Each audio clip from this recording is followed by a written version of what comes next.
لو سألت أي حد إيه اللي ممكن يخلي سعر أي حاجة يرتفع، هيرد عليك بكل تلقائية وإن كان حتى مش تاجر ولا بيفهم في البيزنس ويقولك الندرة، بمعنى إن أي حاجة بتقل سعرها بيزيد.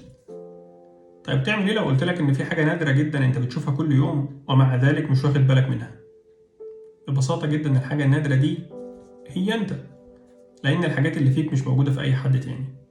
فيك بصمة عين بتاعتك، وبصمة صوت ملكك، وبصمة وش مش لحد غيرك، وبصمة حمض نووي مستحيل تتطابق مع أي حد في الدنيا حتى إن كان توأمك، وبصمات تانية كتير اتكلمنا عنها قبل كده في مقال بعنوان بصمات إلهية، هتلاقوه موجود على جوجل. أنا بس عايز أقولك إنك مميز جدا، مميز عن كل اللي حواليك وكل اللي أنت خايف منهم وكل اللي أنت قلقان إنهم ممكن يسرقوا منك الفرصة.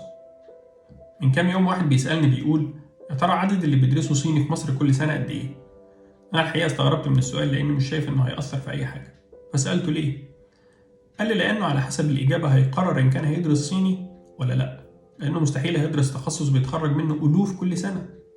في الحقيقة إن هو لو وزن كل حاجة بنفس المعيار ده، فأنت في بلد فيها عشرات الملايين من الناس، بتتكلم لغة بتكلمها مئات الملايين من الناس، وعايش في عالم فيه مليارات الناس، ومع ذلك رزقك مضمون.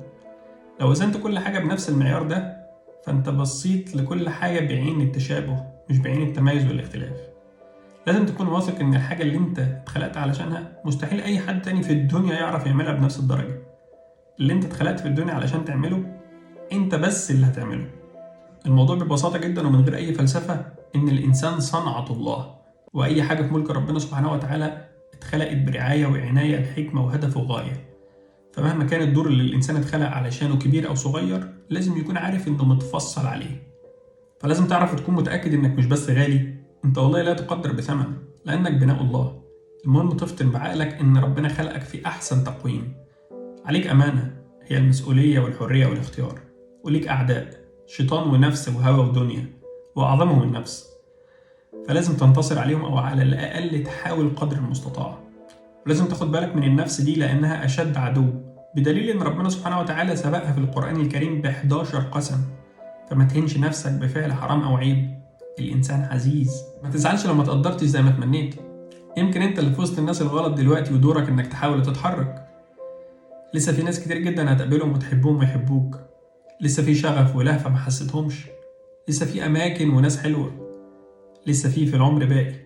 المهم إنك ما تفقدش الأمل وما تنساش الدور اللي أنت هنا علشانه، وحاول تكتشف نفسك قدر المستطاع، لأنك لو اكتشفت نفسك هتحب الصنعة والصانع وهترضى. ربنا سبحانه وتعالى قال وفي أنفسكم أفلا تبصرون، وبعدها على طول وفي السماء رزقكم وما توعدون. صباح الخير.